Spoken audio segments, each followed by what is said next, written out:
Hey, 50 episodes. Oh wow! Crazy. Good stuff. That's so many. Yeah. 50 episodes. Welcome, ladies and gentlemen, to episode 50 of the Whatnauts review show. My name is Kyle Springer. I'm joined as ever by Melissa Wilkinson. Melissa, how are you? I'm good, Kyle. How are you this morning? I am doing pretty good. I had a really productive day yesterday, so it put me Oh, in a very nice. good mood. And it's rolling into today because I got more done yesterday than I thought I was. And so, my Yeah. day is just now I can do whatever I want. This is great. I like this.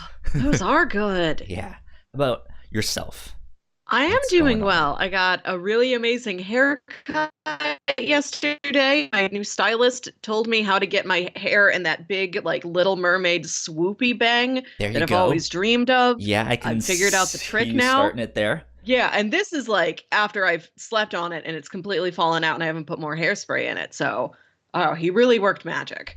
I'm in a good mood. There you go. Good moods all around. This week on the review show, we are talking about season 1 of The Umbrella Academy. Mm-hmm. It is based off of a comic book by Gerard Way and Gabriel Ba. And yeah, I pitched this last week, obviously, because we have to pitch something at the end of That's each how it show. goes. That's how it goes. But this is the one you picked. One of the Mm-hmm. things I mentioned that you already knew, but that I've found that a lot of people didn't know. They Yeah. don't know who Gerard Way is. They're just like some dude named Gerard. That's It's such all. a specific name. It's not like his name is like, I'm Josh Brooks. uh, I couldn't remember who a Josh Brooks is. for those of you who have been watching the Umbrella Academy and haven't been paying attention to who I guess the original comic books are by, I don't Mm-hmm. remember his exact credit for the show, but Gerard Way, you guys might know as the lead singer of My Chemical Romance. Mm-hmm. So if you were singing the Black Parade back in your emo days, you were probably singing along to his songs. But yeah, I've blown a couple people's minds with that. They're like, "No way! Really? Whatever happened to them? He makes comics? What in the world?" You know? That's what he's doing now, I Yeah, guess. yeah. So that's a fun fact if you did not know. A very Uh, fun fact. yeah, exactly. Umbrella Academy though. Let's do a quick synopsis. Um, Okay. and then we can go to housekeeping and spoilers and stuff like that, and we'll move Hmm. on from there. So, in the Umbrella Academy, there was some weird miracle in 1989 where all of a You want to call sudden, it that? yeah, I guess, like 45 women across the world suddenly gave birth to children they were not pregnant with at the beginning of the day. All these children were born at the same time. And this eccentric kind of millionaire adventurer inventor guy decides he wants to adopt as many of these kids as possible and like raise them as his own because he's sure they're going to grow up and be special in some way after a Yeah, miracle like this. And he gets 7 he kids. sees some kind of investment. Yes. Yeah, he's not a benevolent man. He's not altruistic. He's just like, what if I had a little school full of superhero kids who I will just address by their numbers and Let's I'm not going start to my be nice to collection them. now. Yeah, they're just more collectibles to him, like, the big stag on the wall or something like that. Yeah, So he gets these 7 kids, and they all grow up together. And then throughout their teens, they split ways. They part ways for various reasons. They go off and they start their own lives. Mhm. There's only one of them that really likes being there at this academy. And now it's years and years later, and they are all coming back. As many of them that can, they're all coming back to the academy where they grew up because their father has died. yes. That's kind of how everything gets started, and it ends up going crazy places. Yeah. There, Doomsday is in it. Time travel is in it. yeah, all sorts of stuff. There's a good mix of I feel like everything in there. Yeah. There's some like darker, dry comedy stuff.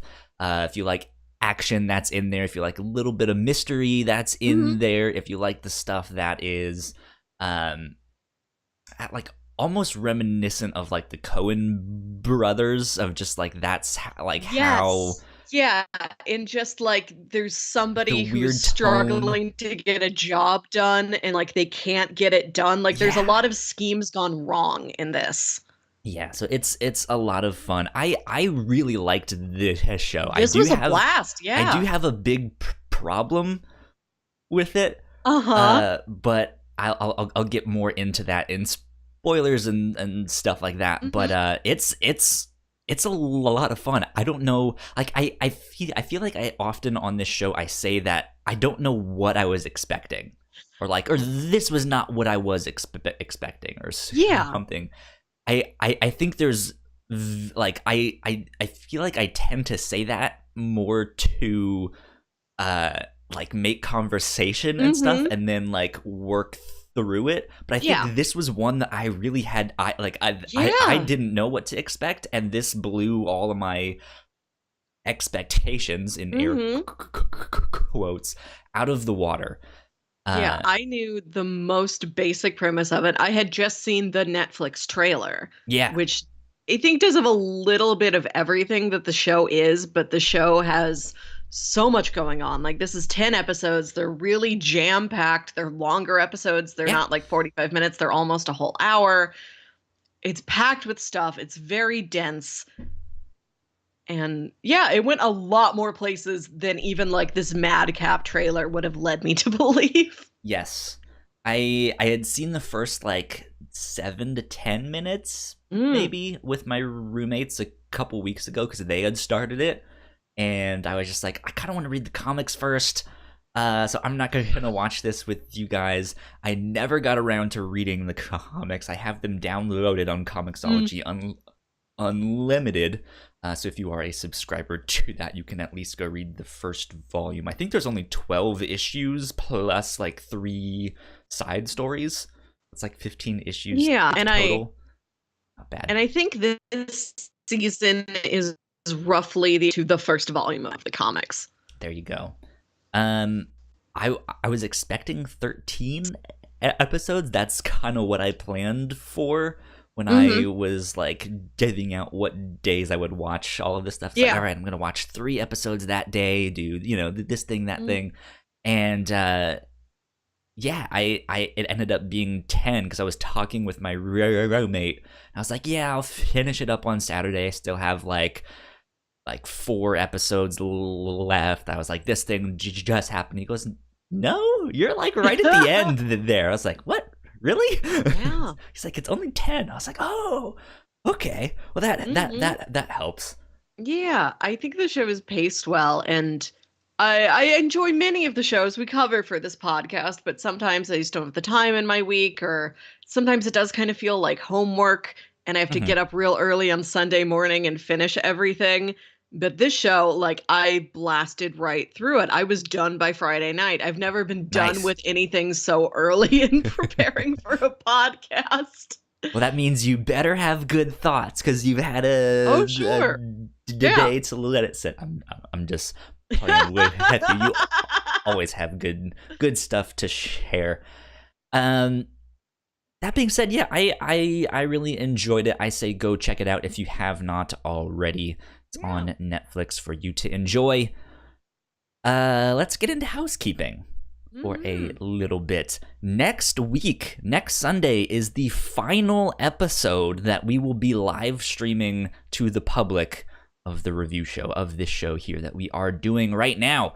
After that week, I guess at the start of April, we will be only live streaming this show to our Patreon supporters. So for $1 a month at our Patreon, patreon.com/the Whatnauts, you can support us, and you can get access to the live streams of this show as well as our other podcasts early, all of that stuff. So for $1 a month, you can get access to that. we figured since this is kind of a book club, it doesn't Yeah. necessarily make great live stream content unless you've seen it or read it. Mm-hmm. We absolutely want to encourage you guys to Yes. read along with us and follow along at home, and you can join in the chat and be a part of the show with us. But we are going to be moving these live streams to a private one. However, our other podcast, the Captain's Log, will still be live streamed out to the public as normal. So you guys can catch that on Friday nights if you guys are available. This is episode 50. It is. Which is a big milestone. It's neat. Yay, 50. Woo! We're big. I think that's all the housekeeping I have at the moment, though. So I say we get into our spoiler territory. Yes. Boop, boop. There's our spoiler alert. I need to add some sound effect. Is what I need to do. Like a laser gun noise. Pew pew pew. Mm-hmm. 4 of the podcasts that I listen to used to be video shows, and they recently transitioned to like audio only, and so they've been playing with like soundboards and stuff like that. And I was like, we have a video show. I'm streaming it from my computer, but my computer's not necessarily able to handle a lot of the fancier stuff that we can do, like switching between scenes like that. See, I forgot to set Melissa's screen right. Mine is there, or we have this I have the spoiler thing on still, but we have this thing, and I can switch between those if everything is working fine. But it's not always working fine, so I figured maybe I can just add sounds and stuff. That like sounds fun. Soundboards. Yeah. Melissa probably won't be able to hear it because I'll she's listen over back there on her after end. you get one all edited together. Yeah, something like that. So we'll see. We'll see what I come up with down the road. That being said, we are in the spoiler territory right now. So if you have not seen the show, I say you should go watch that now and come back and watch this. New episodes come out every Wednesdays. So we will see you on Wednesday if you want to go check out that show and then join this episode. There you go. So let's see, spoiler stuff. Where should we start? It's such a big show. There's a lot that happens within these 10 episodes. That's why that's also partly why I was expecting 13 episodes. All right, so let's start with this, because I mentioned I had a big problem with the I'm show. wondering if maybe I know what it is. You kind of already touched on something and said you liked it a lot. The pacing of this show. The pacing was really weird to me. And in the end, I liked it, but I'm hesitant to say that I liked it because of like the way it's like it's weird. So what my thoughts are is there are some things that I think are paced extremely well. They're given space to breathe. I can like kind of put the pieces together in my head as it's forming, and it's like, okay, they're giving it room to breathe and do stuff and letting me figure it out. And then there's other things in this show where they just come out of nowhere, and it's like, this is like, you have not even hinted that this was a thing or anything like that, but yet you have these other things that are so like perfectly put into the show. Like, why can't there be an in between? Why can't they all just be like this? You know, these good examples here. And so it was this weird jarring effect where it would go back and forth for me. So the first episode, I think it took me until the dance scene to really get sold on the show, just because it's so much new information. There's all these kids you have to keep straight, like, you know, what are all their names? What are their numbers? What are their powers? There's 2 that aren't there, and then surprise, one of them's back. That whole deal. So I was really like, what's going on? Like, I felt kind of lost at sea. But then and it took me a little while to really get everyone straight. And I got sold on that dance scene. I'm like, okay, I might not know what's going on, but now you've got me. Yeah. And I say that it's well paced because I don't think it ever spent too much time with any one character. Maybe Right. the word isn't that it's well paced, it's that it's well balanced. Like I That never makes sense. really missed anybody because they were gone for too long, or I was never like, oh, I'm tired of this character. Where's somebody else? Yeah, I think well balanced is a good word because in the end, like it was my like the problem I had was that like jarring back and forth effect. Like, where did this come from? Oh, but you've given me enough time to like ruminate and think on these certain things. Mm-hmm. But in the end, like it's hard to say that it was actually paced bad Mm-hmm. because I think it sort of meets in the middle is what Mm-hmm. it's weird because I'm saying like why can't there be a middle, but then I'm also saying it met in the middle. I It sounds like I'm contradicting myself mhm. here, I but think that all of the big climactic moments happened when they were supposed to happen. yeah. So I know we've already gotten into spoilers, but I'm just gonna say it once more. I'm about to name a big spoiler here. The one Yeah. moment that really stood out for me, I was just like, whoa, hold on, back up. Mm-hmm. Was when Alison confronts Vanya at the cabin, Oh yeah. and she kills Alison. Mm-hmm. And there's this revelation that when they were children, Alison used her powers on Vanya to basically stop her from like knowing she had powers or from Yeah. feeling special and stuff like that. And that revelation came out of nowhere. Like there was no hint that, hey, maybe it was her that used her powers on her throughout the show. Mm-hmm. Besides the fact that she has powers like that and can Yeah. influence people, but there was never any hint that she ever used Mm-hmm. it on her brothers or sisters. Mm-hmm. It was only on like we see on the bad guys, and we see it on her daughter, Yeah. and that's it. But like there weren't enough breadcrumbs for me. It was just like, whoa, wait, what? I guess there kind of are. Like the answer is right there if you think about it. There's just not very much to point you towards thinking about it.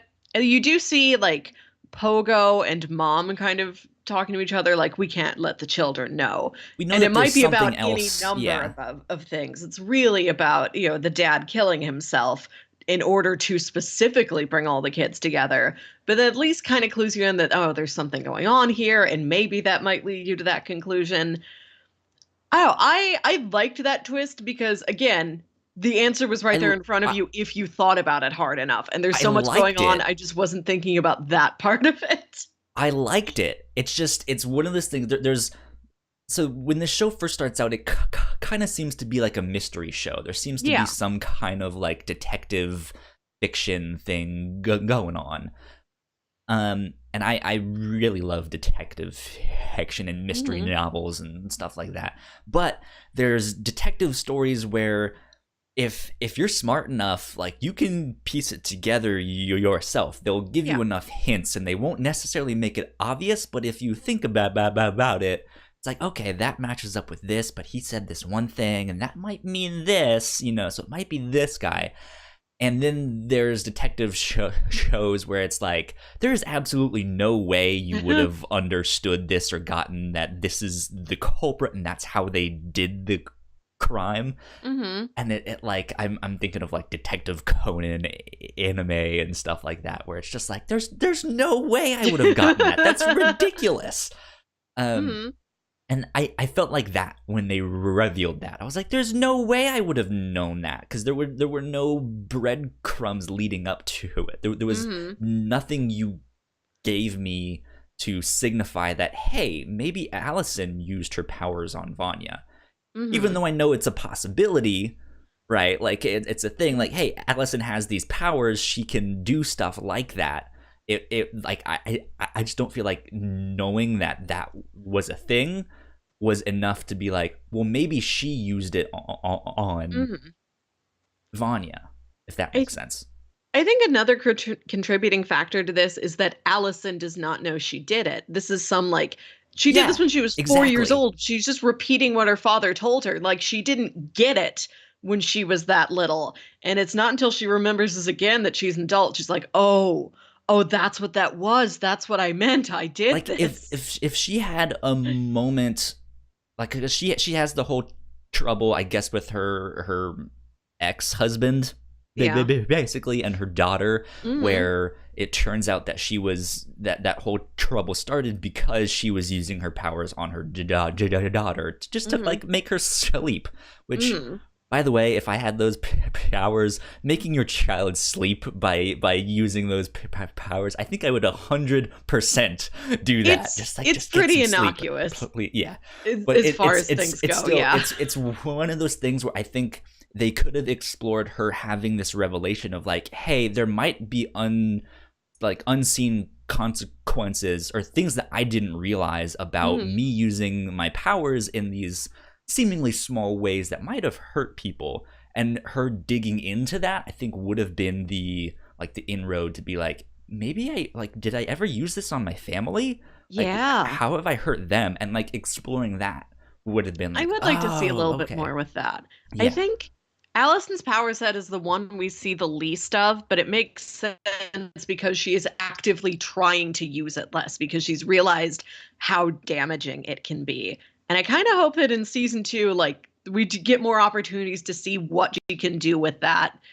Given it, well, she has circumstances where she feels comfortable that she can unleash her powers again. Because I want to see it. Yeah. I want to see that kind of logic puzzle of okay, I know exactly what to say to get things to go this way. Right. Were you?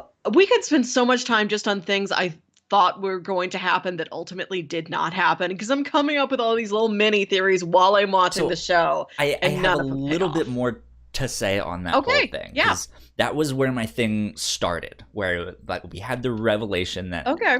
Alison used her powers, and that was like the whoa, what the fuck?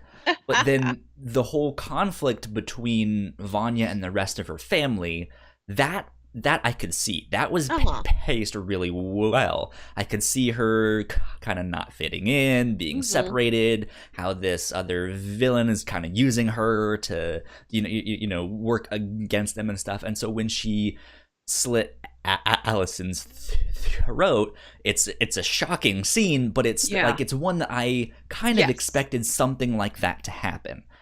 And so it was this back to back moment of something I didn't see coming and something I did, and then the very next episode, like 10 minutes later in like footage Yeah. time, they're like, oh, Allison is fine, she's safe. It's like, no, so the whole like you would have made me worry that she's dead if this was like a normal TV show.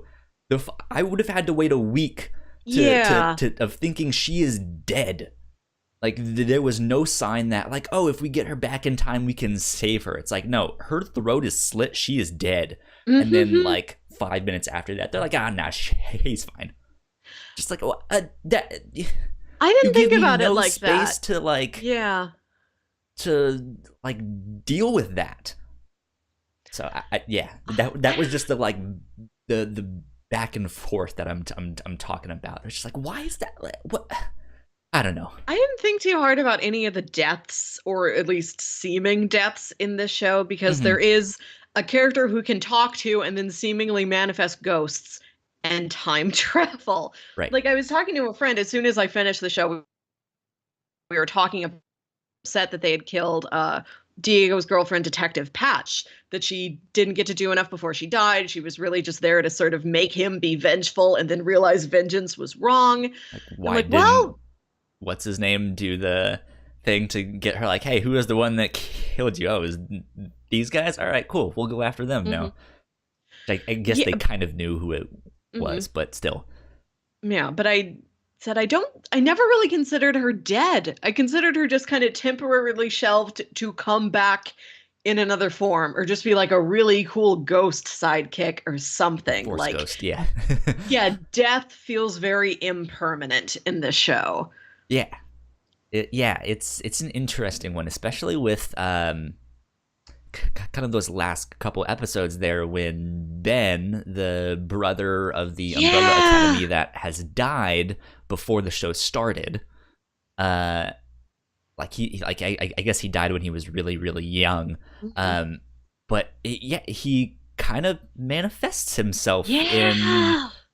in physical ways, if that makes sense. Like he's able to touch other Hmm. people and they feel it and move people and stuff like that. And that's an interesting thing that is starting to happen that they didn't get a Yeah. chance to explore. So I'm interested to see what that Hmm. means for season two. Hmm. Um, yeah, Yeah. it is one of the, I mean it's also based off a comic book. We all know comic Yes. books have that like revolving Yep. door of death and stuff like that. It's like, are they dead? Well, they were, but then they came back and now they Hmm. are again, and here Yeah. they are alive again. you know. Um so yeah, so you mentioned you didn't feel like the cop was exactly dead. Were you expecting her to come back in a Uh, specific way to help them or do something? n- Not really, because again, that was like I expected her to come back, but at the end of the season, I wasn't like, oh, I thought she was going to come back. I'm like, oh yeah, I guess they're not. Like I couldn't tell. I did not know this going in if this was the entire series or if this was a season one. Gotcha. Yeah, I was not sure about that myself because I kind of remembered the comics being short, but I don't know Mm, exactly how short they were or stuff like that, or so it was just like, we'll see how long this goes.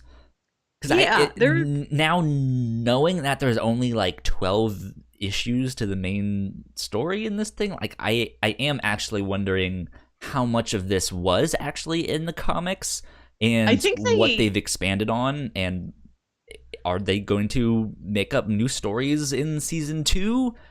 Is there going to be a season 3? How long can they make this show go? Because I've yeah. heard a lot of people like really talking about this show, being like, "This is fantastic," Like it Hmm. seems like Netflix has another hit on their Yeah. hands. So I'm expecting there to be multiple seasons.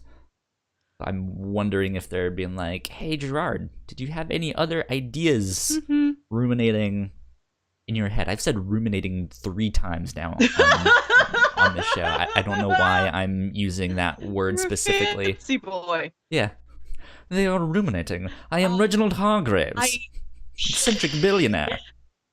I did watch a comparison video on like things the show changed from the comics, Okay, and they did change a lot, and it seems like they improved a lot. interesting. Like Leonard was completely created for the show. He wasn't in the comic books.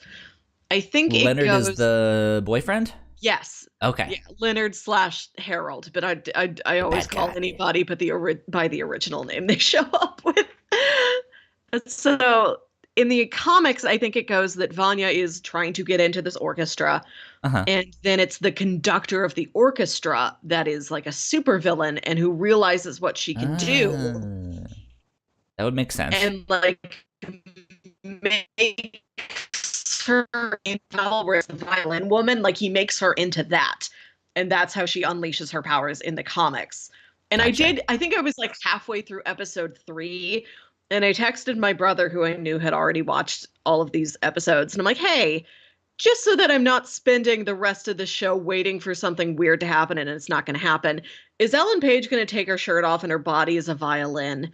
Because she was wearing like so much coverage, like a very noticeable amount of like shirts buttoned all the way up to her neck. I'm like, Yeah. is there a violin under That's there? I feel like that's just kind of her style in real Yeah. life. I mean, I guess I don't know, but like when I think of Ellen Page, like I see her kind of like that anyways. Yeah, If that makes sense, I don't know. it's an interesting I understood the costuming as it relates to the character, Yeah, but I was also wondering like, oh, is this like a plot thing too that she's always so covered up? yeah, yeah. It's that'd be an interesting thing, because we only see the like director like a couple times. There's when she's doing her audition. I mean, well, I guess there's the when she shows up late. Then there's the audition for first chair, in which he is affected by her powers, but I don't know if he knows that he's being affected. Yeah. And then there's the end when the apocalypse is happening, and he just like runs off stage. It's like, oh my god! Yeah, that guy could also be a supervillain in his spare time. We don't know. That's an interesting thing. So let's talk about. You said his name was Harold, right? Whatever the it was Leonard, and then ultimately revealed to be Harold, I think. Yeah. Leonard Harold. Let's talk about him. Yes. So how did you feel about him as a character, as a villain? Did you like him? Did you not like him? What was going on there? I knew from the second he showed up, he had to be the villain or a major red herring for the villain. I'm like, this guy's either completely criminal or completely innocent. Like, he's not going to be in between. And they let you know pretty quickly, like, no, he's not a red herring. He is the villain. So at least they didn't spend too much time playing around with that. Yeah. Yeah, it was one of those things that, like, does he show up in the first episode or the second? I don't remember, but it is early. It's pretty early on, but it's not so early that like it's like, because my thing was when he showed up after that scene, and like after he left that one scene, I was left just being like, huh, that was a strange scene. Like, why would they add that in there? And then like 10 minutes, I was like, oh wait, I bet you there's something more with him. I bet you he's a bad guy or something. And yeah, he turned out to be the bad guy for most of the show. But yeah, like it was one of those things that the show kept like giving me certain things or certain themes that, like, hey, this is kind of what the show is going to be about. Here's a eccentric billionaire. Here's a talking monkey. Here's a guy who has like half gorilla DNA now, which they didn't like mention exactly. That's what happened. But I want to come back to that. Did. Yeah, sure. And yeah, like here's these kids with superpowers, like all this stuff, and now it's going to be a murder mystery. Who murdered their dad? And oh wait, their mom's a robot, and like all of that stuff. And then it was like, hey wait, here's this really nice guy. And it was just like, one of these things is not like the other. Yeah. I'm like, I knew, like, he's either going to be a villain or he's going to be another wedge that drives Vanya away from her family, where they are suspicious of him, and then in the end maybe they are wrong to be suspicious of him. Yeah. But again, they let you know very quickly, no, he's a weirdo. And my theory for what his origin story was going to be was maybe Reginald Hargreeves had actual blood children before all of these miracle children were born. And then he's like, this is the rest of my life now. Goodbye, other family. And just like pays them off and shoves them away somewhere. And you can see him kind of doing that. Yeah, I'm like, is that why this guy is so fascinated by these kids, and especially like the most left behind of these kids, and like the fascination with the dad, and he takes the action figure? Like, what if he's like a birth child that was just, sent away to boarding school forever? Yeah. So something like that could have happened as well. That was one of the only things, I feel like only things that I was like, I knew pretty much right away. It's like, okay, he's gonna be the bad guy. He's gonna be the main like driving force. And then when they finally introduced like this idea of, hey, there's an apocalypse coming in like a week, then I was like, huh, okay, if that guy's the bad guy, Vanya never felt like she was part of the family. Yeah. Maybe he's trying to divide and conquer. I was like, so maybe the apocalypse is because of Vanya and like misunderstanding something, or somehow he's using her against the rest of them. And that's kind of what happens. Yeah. And it ended up being something that like I kind of knew what was going to happen. Mhm. but I didn't know exactly how, especially with all the time travel stuff. Yeah, And they and do all like, that stuff. what if this was one of those cases where this was his assignment, and then he actually did fall in love, and he's, like Who all of knows? his feelings that seem sweet are genuinely sweet, but also, yes, he is a criminal, and this is his plan. Yeah. Um. So you wanted to go back to Luther, Gorilla muscles, Gorilla yes. Man. And I wanted to go back to this because I like that the show gives you a bunch of dots and lets you connect them yourself. Like, Or just presume doesn't explain them. I sometimes I Certain don't. ones they do, like, yeah, like they didn't initially say that, like, oh, we injected you with gorilla DNA to save you and stuff like Yeah, that, but you can put the pieces yeah, together that yeah. that's Like what happened. if they don't over explain what they don't need to, like they trust that you've gotten it, which Right. I appreciated. There's I had more examples of when they just give you a couple of dots and it's like, no, you figure it out yourself. Like, oh, we can they mentioned that mom named all the kids, so we can presume that she names four of them, glitches out, doesn't come up with a name, and then names the next two, and that's why number 5 is still just number 5 and he doesn't have a real boy name. You can presume that's what happened, because why else would he not have a name that nobody calls him? But they don't really tell you, and ultimately you don't need to be told. Mm-mm. The only thing that I really wanted to know about that I didn't get any information about was how Ben died. Yeah, But since he's becoming a bigger character, I understand that that's a thing saved for season 2. potentially, yes. Mm-hmm. Yeah, like I like stuff like that. I liked that. Yeah, there's a talking monkey in the Yeah, show, and they yeah. just don't mention it. They don't explain it. Mm-hmm. I don't want them to. Like, No. I don't want them to be like, and here is how we created Polo, the talking Po- monkey, Pogo. or Not like the Pogo. cologne. But yeah, like like you don't have to over explain everything. I think that's one thing this show does really well. Is it's like, hey, people out there are smart. They don't necessarily need to have every little detail explained to them. Like, we can figure it out, or we'll just suspend our disbelief and, like, yeah, this is a story with a talking robot and a robot mom and a talking monkey and an eccentric billionaire and superheroes and time travel. And at some point you just have to be like, all right, whatever, I'm down. The only, like I said, I wanted to know specifically how Ben died. And also, I thought that mom had been there since the beginning, and then later it seems Apparently like not. she isn't brought on She till was the the kids are nanny? like 4. And Yeah. then they just start So I calling her don't. mom. So I don't know if there was some like continuity thing that I missed. I couldn't tell how long mom had been there, or if maybe these kids didn't get real names until they were 4 years old and she went from being the robot nanny to being mom. I don't know. I'm a little Yeah, fuzzy on that. it seems like she was hired as a nanny because Vanya didn't Hired. like. Built. Did I say hired?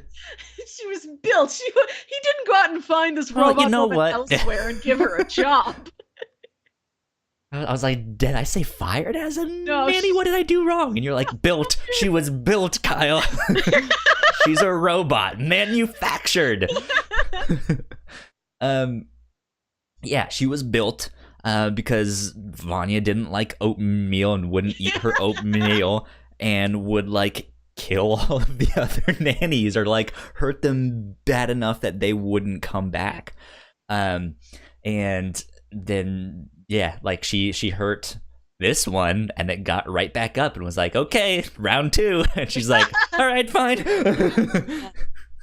I liked mom and all the kids. I like that there was this one really sweet, wholesome thing to hold on to in the middle of all this. Because there's a lot of. It might be the thing that she basically just is still the nanny, and they just call her mom because that's the one that actually raised them. Like, the dad didn't do much. Like, he didn't do anything. Oh. It seems like. But yeah, it's like I like that they just don't explain things fully and just Mhm. leave bits and pieces of you to kind of fill in yourself. Yeah, yeah, and like as I was just saying about the little, this is a show full of very dark, upsetting things and like bad, broken relationships and people that are estranged from each other. And I like that you've got the kids and mom, and I like that you have Hazel and Agnes. Like you've got a couple like bright, shining anchor points amid all of Wasn't her this. nickname Cha-Cha? Is No, that what Cha they... Cha's his partner. Agnes is the donut woman Oh, that he runs away that's with. what I'm thinking of. I, I I was like, her name love wasn't Agnes. no, no, I loved that whole storyline. And I love that they are just employees. They're not on a vengeance mission. Like they're not, their goal is not to create the apocalypse. Their goal is just to get the assignment done. And the Yeah. assignment happens to be creating the apocalypse. And like there's all that arguing about like why don't we get better perks? Why don't we have more benefits? Like I have to carry this briefcase They just around and seem it like blue bothers my collar wrist and I don't have workers. like physical therapy insurance. I loved that part of it. I love that they were just like blue collar workers. They're skimping out on the hotel rooms. We only get one Yeah. room now. Like, Yeah. yeah, it's really funny. I didn't know that Cha Cha was married J Her name's in it. Balaj. I didn't pay attention until it was like episode 7 or 8 until I finally saw her name. I was like, Mary J. Blige. Who does Mary J. Blige play in this? Is it like a guest role in this episode? And I looked it up. I was like, she's Cha Cha. She's been in it the whole time. She's out there fighting. Yeah.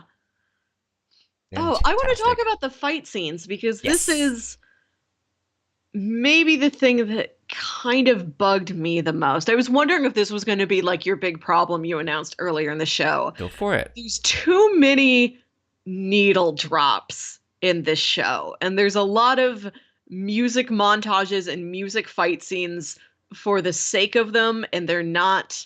Some of them are really impressive. Like I like the one in like the last episode or the second to last episode where they're playing that Saturday Night song while they're fighting in the bowling alley. Mm-hmm. Some of these that are great. And other times it's like there's just a fight scene and we played a pop song over it. I feel like that's gotten to be a thing in like film and TV more recently. I mean, you and I just went to go see Captain Marvel not too long ago, and they do a very similar thing where it's like, here's a fight scene with a pop song on top of it, and it's a little bit on the nose, but okay, it's still fun. But it's just like always fun. I think the show. Okay, if I did not know that this show was based on something created by a literal rock star, yeah, I think I would be more bugged by it because he didn't do the music for this though. Like he wasn't in charge of picking it.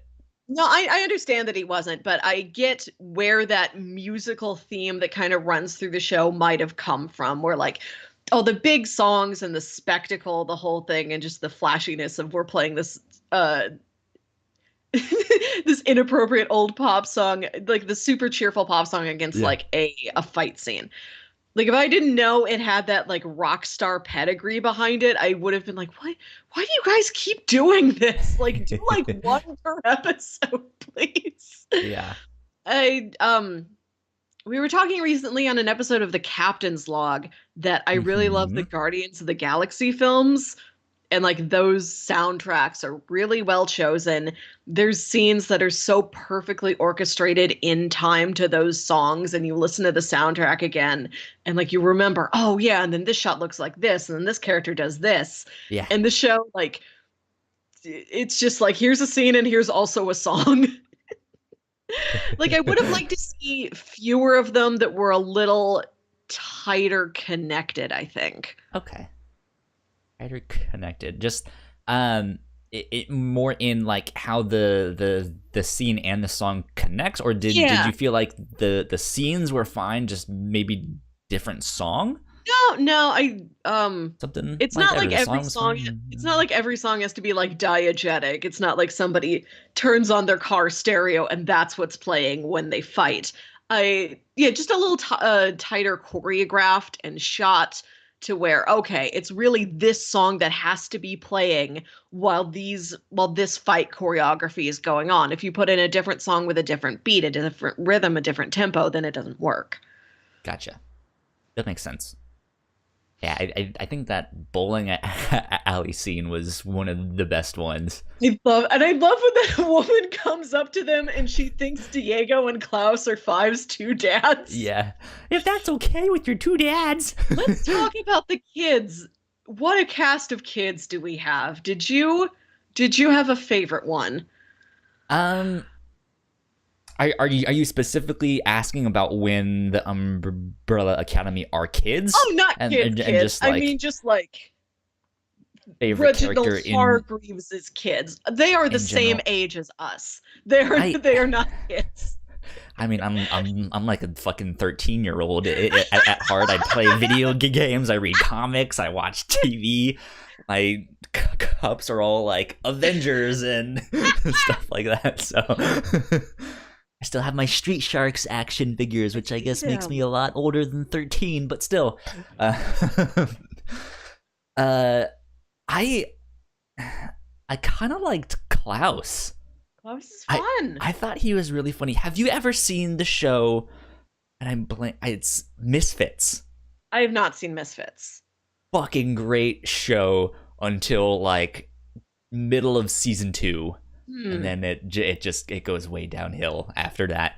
But that first season of Misfits especially fucking phenomenal, and it's just this really like indie TV show about these kids that end up having superpowers, and there's time travel and stuff like that. It's a little similar in certain things, but everything just keeps going wrong for them. And there's a character in the hair who Klaus really reminded me of. I think I might know who you're talking about. You've like I've probably seen I've never seen the images show, or but like I've GIFs. seen GIF sets of it Yeah. on Tumblr. Yes. Yeah. The guy from the Misfits is a lot more vulgar than Klaus is, but it's still like there's something just about the way he acts, his sense of humor, and the way that like no one takes him seriously is it ends up for both really great like situational comedy as well as like this is actually kind of a sad story. Yeah. Like what happened, and like I'm really invested in him and like wanting to see him like overcome, and like that moment again in the bowling alley where he reveals it wasn't me who saved Diego, it was actually Ben. And they're all just like, you're high again. And he's like, no, I'm actually not, you know. He just throws the ball. Yeah, and he's like, all right, catch. I just want 1 second to talk about this joke. This is a pretty funny show, and I think my favorite joke by far that I just want to take 2 seconds to shout out is in the first episode where the temporal rift opens up in the sky and Klaus comes out with a fire extinguisher. Yeah. Like, I got it, don't worry. Oh, what was that gonna do? I don't know. Do you have any better ideas? He can't get it to spray right, so he throws the fire extinguisher at the temporal rift. I mean, knowing how old that mansion is, I don't know if they've ever updated it, so it's like an old expired fire extinguisher. Cobwebs and dust. Yeah, fantastic. But yeah, his character was really interesting because he's so out there compared to the rest of his family, and I think at the start you do start to kind of not take him seriously as well, and then there's the whole thing where he time jumps. Yeah. Again, it's a thing that it's one of those things where they don't really explain what happened to him. They don't connect all of the dots, but he comes back, and yeah, he has dog tags, he has all of this stuff, and it's just like, what? How he's like, turns out he fought in the Vietnam War.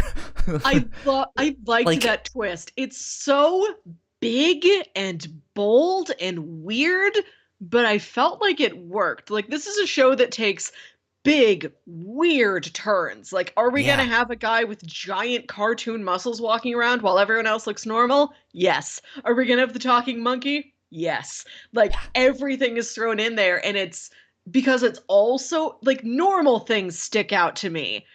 Like, it's all so weird. Instead, I'm like, Diego's not quirky enough. I don't know about him. Too normal. What's he doing here? Yeah, because we find out all of that stuff. He goes to Vietnam. He fights in the war. He falls in love with this guy named Dave, I believe is his name.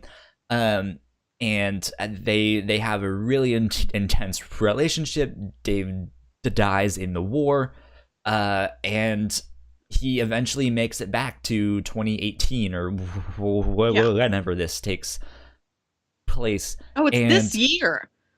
Is it 2019 is when it? Yeah, I think it takes place a little bit later this year, like because the kids are born in 89 and they're like going to turn 30.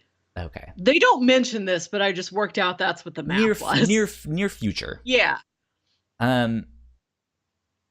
So yeah, like it's like that all happens to him, but they don't really say it, or they don't really explain it and all of that stuff. And then we get the wacky scene where Luther goes to the rave, and he's there with his shirt off, just like, yeah, bro, what up? Yes. And it's a hilarious scene, but it's then Klaus being the one to try and save him and like stop him from doing all the drugs, which is usually Klaus's thing. Like, he's the one who's high all the time. And I guess oddly enough that kind of fits in with Vietnam and all of that, but there's this idea of just like these loud noises and lights and all of that stuff, and there's a moment where Klaus kind of just gets overwhelmed by it all. And I wouldn't have thought much of that, but now having known that he fought in Vietnam, it's like, oh shit, is he having a PTSD moment? And that's kind of it. And then he sees the one pail that he tossed. He's like, that's my only out, and you see him like army crawling through all of this stuff, and it's a really interesting scene, because it doesn't necessarily, it starts to actually then fade into him in the war, and that's kind of when they explain more of it, of like, okay, here, here's him in the war, going up to Dave's body as he just got hit with something, and that was the most that we saw, but yeah, like it's this weird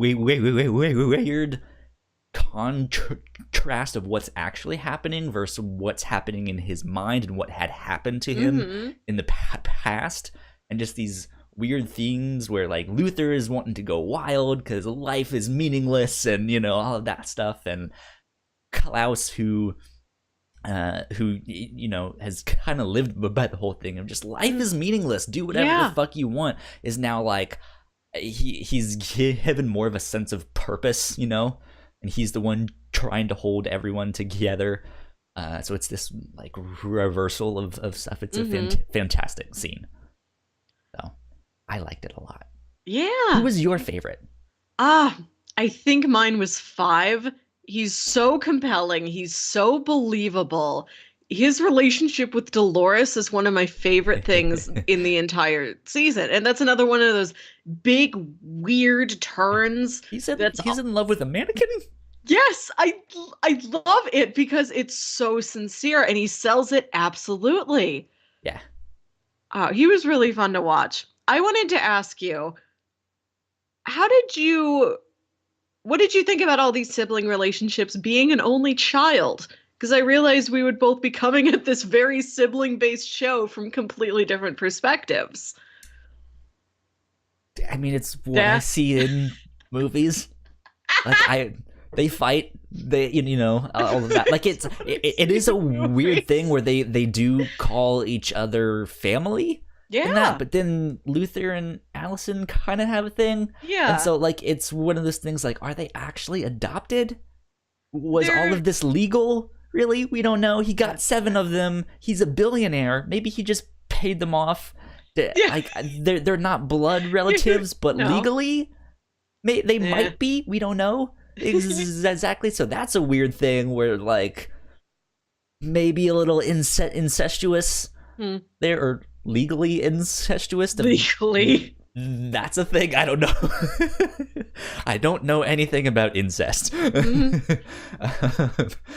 But yeah, like I mean, it's like it's one of those things where I see them all wanting to be their own person, but wanting to support one another, not necessarily understanding every little thing, especially that they've gone their separate ways. Yeah, I mean, I don't know. Like to me, it's just a story in their characters. Yeah, no, that's okay. This is something the show spells out like from the first 10 minutes. All of these kids are the exact same age. Yeah. And I had to keep reminding myself that because I'm the middle of 3 siblings.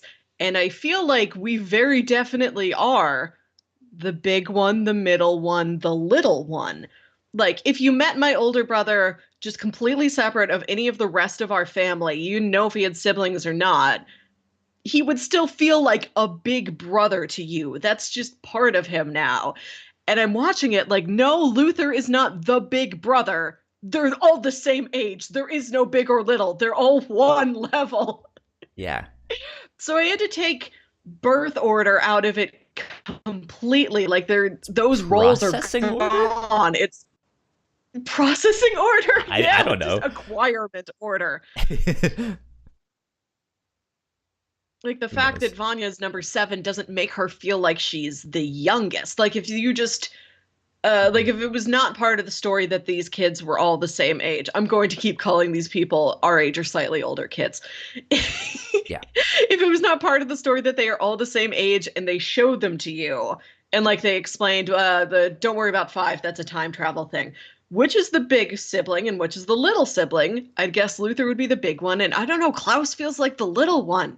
But I had to take all of that out. It doesn't matter. It's not real. So the way I think about sibling relationships is gone, which was a weird thing for me. I don't know if anybody else watching this felt like that. Which is maybe why they did the whole legal incest thing, because like, hey, we're like, it's one of those weird, like we're not actually all related. This guy isn't really actually our father because he's not raising, he's training us. So, who knows? Yeah, they do a really good job of making them all feel like siblings while also making you perfectly aware, like, no, not really. Like they are also, like they really feel like a family, and other times it's like, well, we're just all people that grew up in the same house together. Yeah. So let me ask you this. Where do you think the show is going to go in season 2? Because end of the show, they think they stopped the apocalypse, only to realize, surprise, they destroyed the moon, and it's crashing down to Earth now, and that is in fact the apocalypse. Or I guess maybe a different apocalypse. They saved one and then caused another. Who knows? And then number 5 is like, wait, I think I have a loophole. We can fix this. Remember, I can time travel. And then, poof, they're gone right as the building they're in disappears. That's a cliffhanger. That's how you do a cliffhanger. It was good. Yeah. So where do you think this is going to go in season 2? If you have theories, what are your thoughts? I think we're going to learn a lot more about the Time Travel Commission. Not necessarily like the physics of how they time travel, but just they're founding as a company. We're not going to learn the sci-fi parts of it. We're going to learn like the bureaucratic parts of it. Side note, I'm really glad that they didn't get into the sci-fi stuff about who time needs to know? travel. Because, once you start defining that stuff or explaining, okay, this is how it works, we can't meet our double, like all, then it just gets, that's something any story could do. The way that place works as a company where people are hired and fired and get paid and benefits. More interesting. I like it way more. And I also think we're going to get to learn more about Dad's past. Like we get a little sliver of it. And there's a lot of little hints dropped there. We do learn that he was immortal until he killed himself. There's also the big question of how did he know he had to bring all of his kids together for something? Like he has more knowledge than we think, and we don't know exactly what he knows or how he learned it. I think the one scene that has completely baffled me is that scene where I think he's with the wife and he's looking out the window and there's I guess all these rockets like like I don't know what's happening there. No, and that scene is just either. Okay, I don't understand. And it made me think. Go ahead. No, he's got this like jar of fireflies that he lets loose into the air. They're probably not really fireflies, but that's what they look like. And then there's some sort of rockets or some sort of firestorm going on outside. It made me wonder if he is from another dimension. He very easily could be, or if like he was from space and that's why he's like, hey, Luther, go to the moon. Maybe. But then the next scene just makes it seem like he's just a newcomer to America from Ireland or someplace. Like he's just a normal immigrant of the past. I shall buy this building. Mm-hmm. I'm interested to learn more about his role in all of this, because there's also the hint that he knew that the apocalypse was coming, and maybe he started to put all of this stuff in place. Maybe he's a time traveler himself, and he exists somewhere else in that world with his wife, and that was the original apocalypse, all of those rockets going off and stuff like that. And so that's when he travels back in time to start setting things into motion to stop all of that. Who knows? But yeah, I want to learn more about him. I don't know. Like this is easily a show that I feel like could have been like double the amount of episodes, and I feel like it still would have had enough material to, like all of the characters are interesting and have their own story. We have the actual like vigilante that the like Daredevil, Batman kind of guy in Diego. We have the like cynical time traveler in number 5. Yes, all the classic character archetypes. Pessimistic. Yeah, we have the like team leader who is like super sheltered and wants to like experience the world for the first time. Like all of these characters and their problems or issues are interesting. They've made good stories. And there's great side characters too. If we spent an entire episode with only Hazel and Cha-Cha, I would love it. Yeah. So as of last night, as of recording this, I finished up season, I believe, 3 of DC's Legends of Tomorrow. I don't know if you've seen that show. No, I don't know anything about it. Basically, their Doctor Who meets Guardians of the Galaxy is what that show is. But yeah, they do the thing where they travel in time and they meet different historical figures. They save Obama. They save George Lucas. They meet Harrison Ford. Those are so much more recent historic. I was expecting you to say, Ben Franklin. They do stuff like that. They meet Napoleon. They meet Vikings. They meet Caesar. They they do all of the stuff. But like I feel like this show has the potential to do something similar. I don't necessarily want them to do a whole bunch of time travel You don't want us to turn episodes into where it's Squad. yeah, I don't want that. But each of the we could have had an episode for each character and have it have been its own more like Lost movie homage. Yeah, more like Lost, where an episode focuses on a certain character, but each episode is an homage to some other kind of famous like movie or song or something like that. Because Hazel and Cha-Cha kind of have the Coen brothers / Pulp Fiction thing going on there. Like that would be fascinating to see. Can they do a mashup of those two in that style? You know, can we do like a murder, like a Batman Daredevil murder mystery type of thing with Diego? That would be fantastic. You know. Just stuff like that. Like I feel like they could put more of that in there and I'd be totally fine with it. I don't think we necessarily need that because like you said, I don't think they spent too much time with any one character. Like it felt fine the way they did things, and if it's not broke, don't fix it, you know. But who knows? Who knows? What do you think they're gonna do? Are they gonna go defeat their old selves? We challenge you to blah blah blah blah blah. I don't know. This is such a bold show. They could go fight their past selves. I'd accept anything from this show. I wonder if they're somehow involved in the creation of the Time Bureau. Huh. Because they mention there's a higher up. There's a leader that we don't know about. Maybe it's their father. Yeah, there's somebody above the handler. Yeah. Are there multiple handlers? Is she a robot? Because she kind of seems like one at times. I don't know. I don't think robots pee. But was she really peeing there?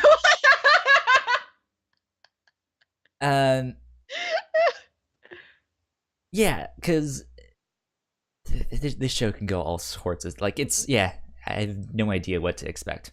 No, it's exciting. Talking monkeys, like blowing up the moon, time travel, drugs, Vietnam. Yeah, bowling. I like that.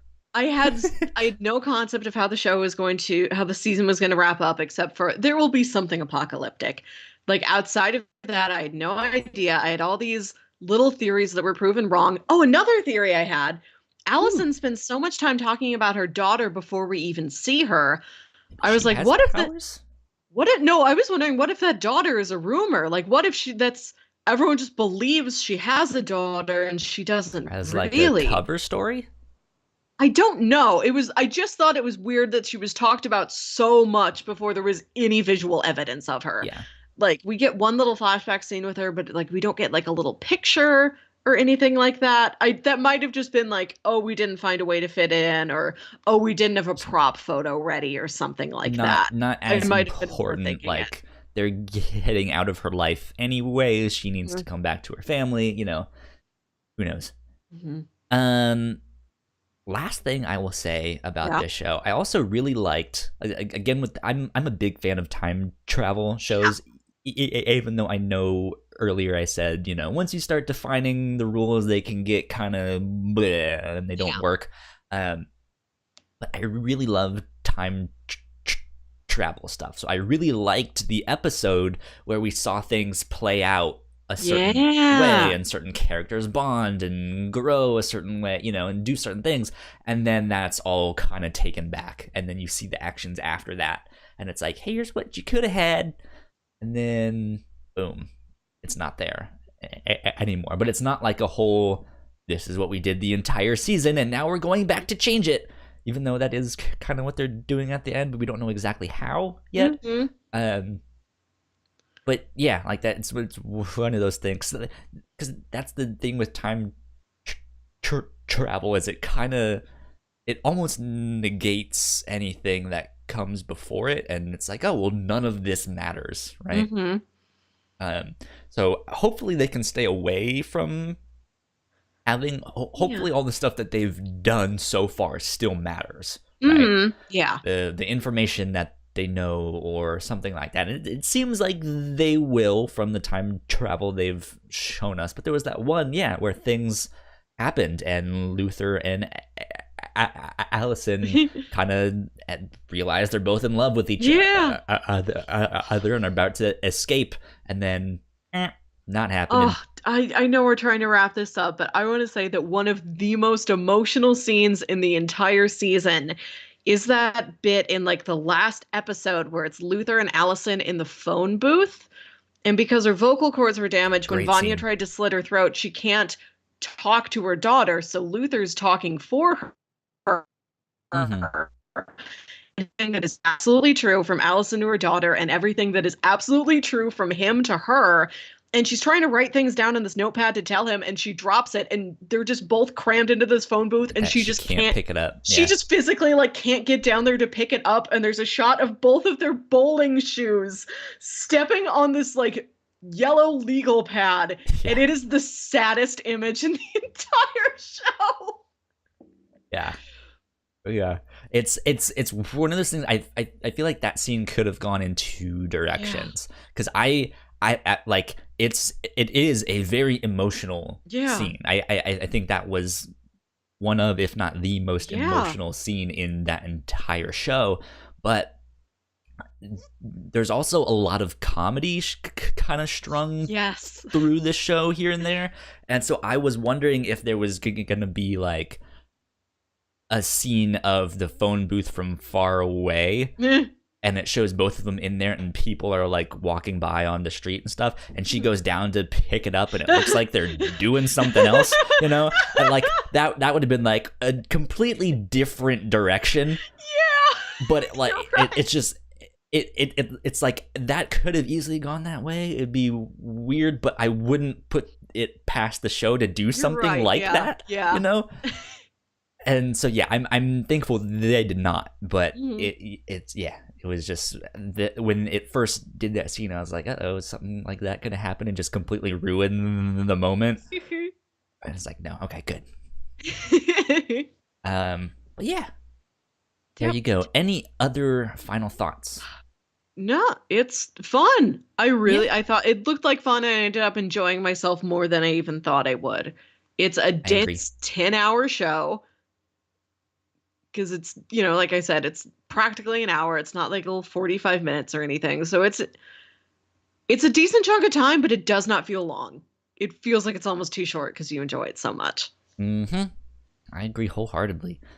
What do you think people would like if they like this show? What else might you recommend to them? I feel like I've already mentioned this like in the last handful of months, but it's something I always want to recommend, and that's the Venture Brothers. The Adult Swim cartoon. It started out as like a takeoff on Johnny Quest, where there's like this scientist father and like his two kids, and they have like this big burly bodyguard, and they go off on like globe-trotting exotic adventures. It started out like that, and it's become this big interconnected web of all these heroes and villains all running around in the same space together, and there's like dark family secrets, and there's really preposterous things that happen, and there's also really emotional things that happen, and you're like, why do I care so much about this? Like, this is ridiculous. Why does my heart hurt? So it has a similar kind of estranged, broken family vibe and crazy cartoon antics combined with genuine emotion. This is a tough one to me to recommend stuff to, because it's such an eclectic mix. You go with things anything. That I can't really pinpoint one thing. Like I'm trying to think of something that's like influenced by music and stuff like that, but then it's also like a superhero show, and I don't know. Goodness, let's see. I would say, what's a good oddball family show? Arrested Development. Let's see. Trying to think of that. There's something like on my mind. I don't is. I don't know. I You would can yell it out say later. who knows.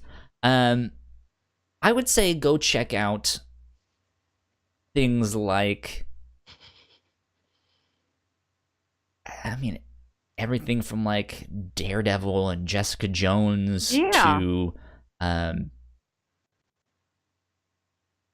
to stuff like Tropic Thunder. I don't know. Wrong. I don't know. This actually is a tough one to go recommend things to. I will say this. Here's one. If you liked this, go check out the comics. Obviously, maybe you've already read the comics. But the comics are available right now on Comixology Unlimited. You can go check them out there. Gerard Way also writes other comics. He recently did a run on Doom Patrol for DC. So that one I say would fit in like the weirdness. Doom Patrol is a lot more weird though, like a lot more weird, especially if you've read the Grant Morrison run. I actually haven't read Gerard Way's Doom Patrol, but I heard a lot of good things. But Doom Patrol is also in the middle of their first season over on DC Universe, DC's streaming platform there. They're doing original shows, and one of the characters in there is played by Brandon Fraser from The Mummy. So fantastic stuff. I'm glad to see him acting again. That's fantastic. So I would say go check out some Doom Patrol stuff. That could be interesting, or X-Men stuff. Who knows? I don't know. Anyways, that I think is all we have to say on whatchamacallit, on Umbrella Academy. That thing. Look, yes. On the thing. We are done with the thing. It is time to move on to the other thing. It is time to move on to pitches. Yes. So I looked back on our topics over the last couple weeks. We did this. We did Green Lantern, the animated series. We read some Captain Marvel. We watched Mob Psycho 100. We've been on a spree of a lot of superheroes and supernatural stuff. So I decided to take a break and find more down-to-earth, everyday people stories where nothing weird happens. Okay. Interesting. Okay. Pitch number one is a movie that actually the Umbrella Academy kept reminding me of. The Umbrella Academy, if you needed a logline of it to pitch to a friend, I'd describe it as the Royal Tenenbaums, but they're all X-Men. Okay. So pitch number one is the Royal Tenenbaums. This is a 2001 film directed by Wes Anderson. The plot for this is that a man named Royal Tenenbaum and his wife Ethelene had 3 children, and then they separated. All 3 children were extraordinary, all geniuses. Virtually all memory of the brilliance of the young Tenenbaums was subsequently erased by 2 decades of betrayal, failure, and disaster. Most of this was generally considered to be their father's fault. The Royal Tenenbaums is the story of the family's sudden, unexpected reunion one recent winter. So it's also the same extraordinary family, very estranged. There's a family drama that brings all of them back together again, along with various friends and other family members and the world that orbits around them. It's a Wes Anderson film. Recommendation thing if you liked this show too. Yeah. Umbrella Academy also reminded me a lot of Rushmore. It's Rushmore, but if the kid in Rushmore could time travel, that's kind of what it is. But yeah, I haven't seen either of these, so I have no frame of reference. Get on them. Are you familiar with Wes Anderson to begin with? Yes. Okay, so it's his classic. I know his like visual style, but I'm not like, oh yes, I have seen all of the Wes Anderson films, and I have his art book on my coffee table right now. I've seen them. I enjoy his style. I think The Royal Tenenbaums is maybe his best regarded film. I've only seen it once. Okay. And I remembered the very basic premise of it, and I'm like, I want to revisit that one. And that sounds like a really interesting follow-up to the Umbrella Academy, because it almost seems like the sci-fi version and the regular slice of life version of basically the same premise. Interesting. So I thought that would be an interesting back-to-back. Okay, sounds good to me. And What's pitch number 2? Pitch number 2 is a new-ish, like within the last couple of weeks or months, a new show on Hulu called Pin 15. I've heard of this. Yeah, I listen to a lot of comedy podcasts, and this keeps coming up as something people are really enjoying. This is a 10-episode comedy show, and the pitch for this that I found on Wikipedia or Hulu.com or somewhere on the internet, because I don't know very much about this. I can't describe it myself. The internet has to do it for me. It says this comedy series depicts middle school as it really happened. Comics Maya Erskine and Anna Konkle play versions of themselves as teenage outcasts in the year 2000, during a time when the best day of your life can turn into the worst with the stroke of a gel pen. Adult Maya and Anna, as their younger selves, are surrounded by actual teenagers as they re-experience some of the ups and downs of middle school life. They get a lot of unexpected attention on the first day of school and later face the temptation to do drugs. So this seems kind of in the vein of a Wet Hot American Summer, where it is adult comics playing teenagers. Have you seen the Netflix show Big Mouth? I have not seen it, but I know a lot of comedy people who work on it, so I hear about it a lot on the podcast I listen to. From what I hear, it's a lot like Big Mouth, where it's like this comedy focusing on like middle school, high school age kids, all the stuff they deal with, drugs and puberty and sex and all of that stuff. And this is the live action version of that, except everyone is like a middle school, high school age actor, except for the two main characters, who are both like obviously their 30-year-old selves, but as like, I'm 13. Yeah, and it's set in 2000. I would have been 10 years old then, so this is I'm just a couple years shy of them, and it just seems like a neat little flashback to go back to. You know, we just watched something with literal time travel. This is metaphorical time travel. Like, oh, just nostalgia. Just remember your youth. So that is good. 10 episodes on Hulu. That's pitch number 2. Pitch number 3. This is an anime called Skullface Bookseller Honda-san. Have you heard of this? And their goddamn names. I know. This is a workplace comedy. This one is completely down to earth, everyday problems of just running a bookstore. The pitch I found for this was that Honda-san is at war with business, with out-of-print books, and with people who love manga. Who knew there were so many laughs to be found at the manga counter of a bookstore? These are the day-to-day happenings that take place at a certain bookstore where the love of manga is abundant. That isn't a very good description. I mean, it just sounds like the life and times of a librarian. And it is a slice of life workplace comedy about just working at a really hectic bookstore. I've seen this is a 12-episode series. They're short, like 15-minute episodes. My brother showed this to me, and he's like, this feels kind of like an Adult Swim show, but it's this Japanese, it's a slice of life anime about a bookstore. And all of the characters appear with weird heads and faces. So the main character, he's a skeleton. It is not plot relevant that he is a skeleton. It's not like anybody walks up to him like, boy, it's weird that you're a skeleton. Where'd all your meat go? He just appears as a skeleton. This is because this was based on a guy's webcomic that was directly about his days at work. So he put all of his coworkers in and he disguised them. So nobody's a face. He's represented as a skeleton. Somebody else has like a night helmet on or a weird mask, or they're all wrapped up in mummy bandages. So everybody looks like some sort of fantasy character, but they're not. It's just a visual disguise for all these real people. I watched the first couple episodes of it. It's really funny and it's really relatable. It's like one of the best captures of workplace life I've ever seen. Interesting. Yeah, so I pitched some down to earth, like this is what it's like to be a kid and to be in school and to be a family, and this is the workplace one. And I mentioned this 12 shorter episodes. That is on Crunchyroll. Okay, pitch number 1 was the Royal Tenenbaums. Mm-hmm.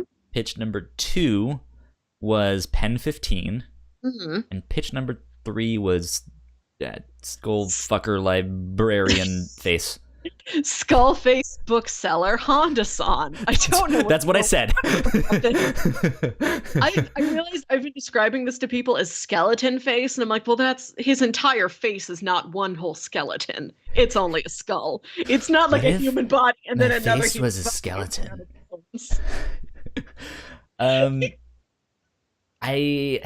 So I'm trying to decide between pitch number 2 and pitch number 3. Mm-hmm.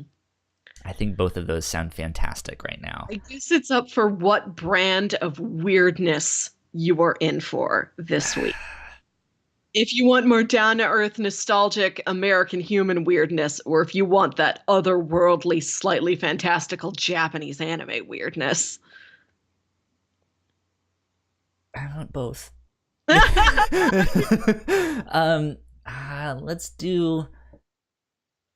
Let's do Pen 15. Okay.